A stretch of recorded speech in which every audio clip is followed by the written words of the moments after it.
Human rights is, geez, that's a good question. Human rights. Well, that's a tough one. Wow. I don't even know how to give that a definition. I would probably have to do a little bit of homework or something. Yeah, any right that I think just as a normal, human, any... The rights that humans have? Oh, that's a very large debate. Menneskerettigheder kan mange ting. Tú le puedes preguntar a 20 personas y te van a dar 20 diferentes opiniones. Non saprei, è una domanda complicatissima. Yes, we just take them for granted that they're there, but we don't even consider what they are.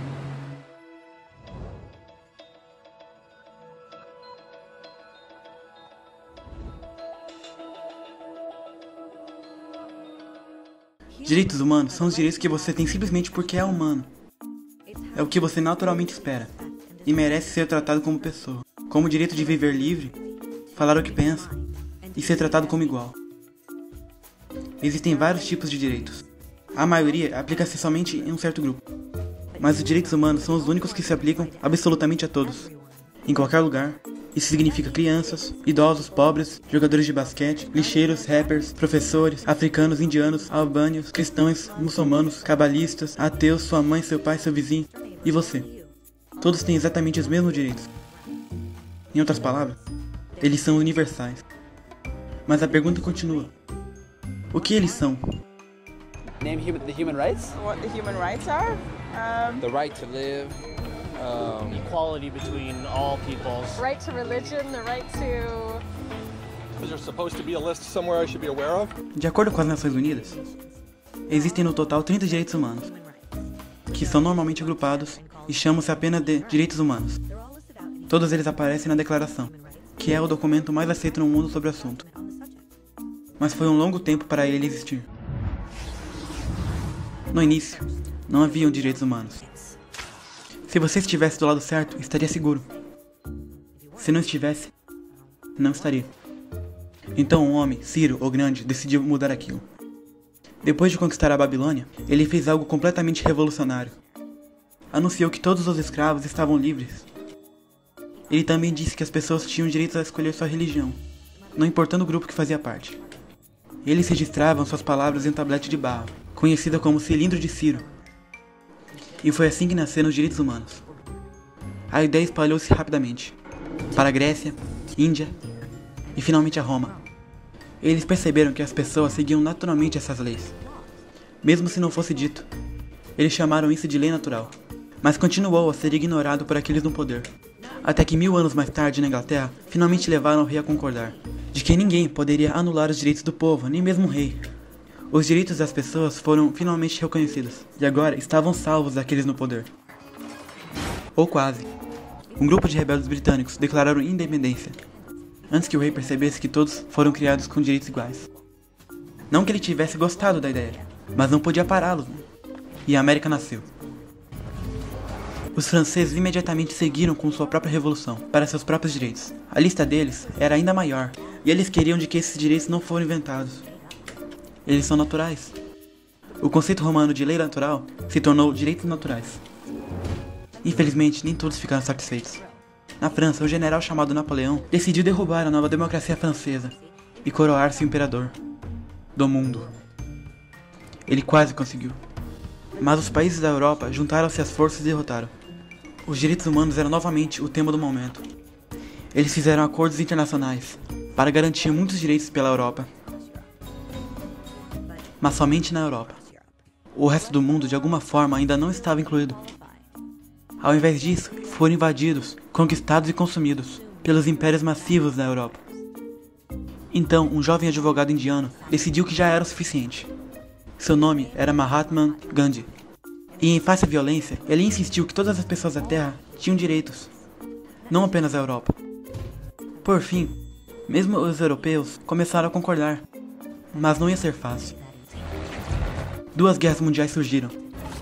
Hitler exterminou a metade da população judaica da Terra, em campos de concentrações terríveis. Ao todo, 9 milhões de pessoas morreram. Os direitos humanos nunca estiveram tão próximos da extinção. O mundo nunca esteve tão desesperado por mudança.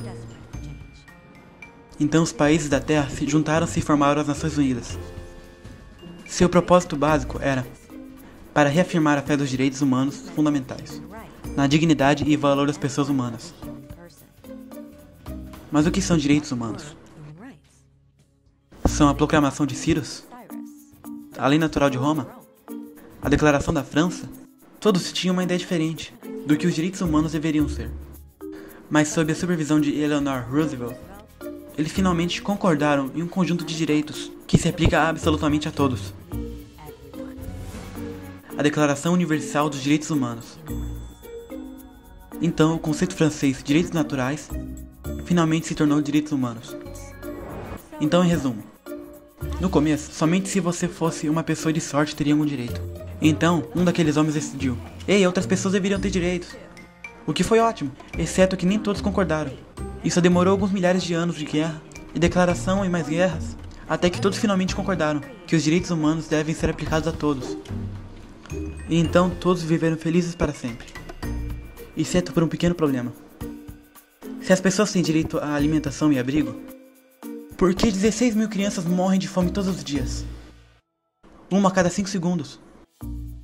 Se as pessoas têm direito à liberdade de expressão, por que milhares estão aprisionados por dizerem o que pensam? E se as pessoas têm direito à educação, por que mais de 1 bilhão de adultos são incapazes de ler? E se a escravidão foi realmente abolida, por que 27 milhões de pessoas ainda estão sendo escravizadas? É mais do que o dobro do ano 1800.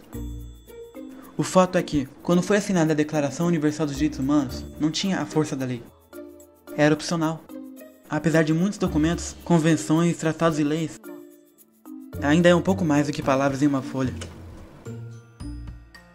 Então a questão é: quem tornará essas palavras uma realidade?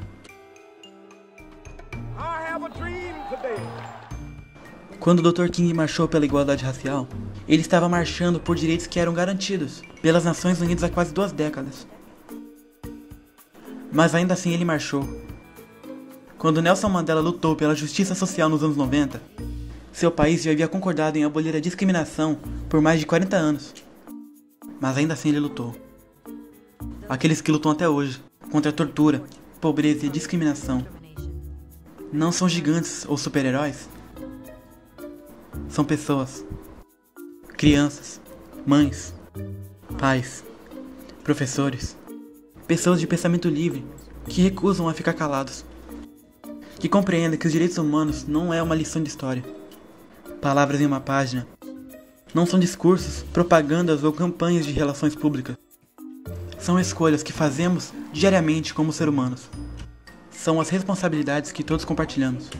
Respeitar uns aos outros, ajudar a todos, proteger aqueles que precisam. Mas como disse a Eleanor, onde afinal começam os direitos humanos? Em pequenos lugares perto de casa.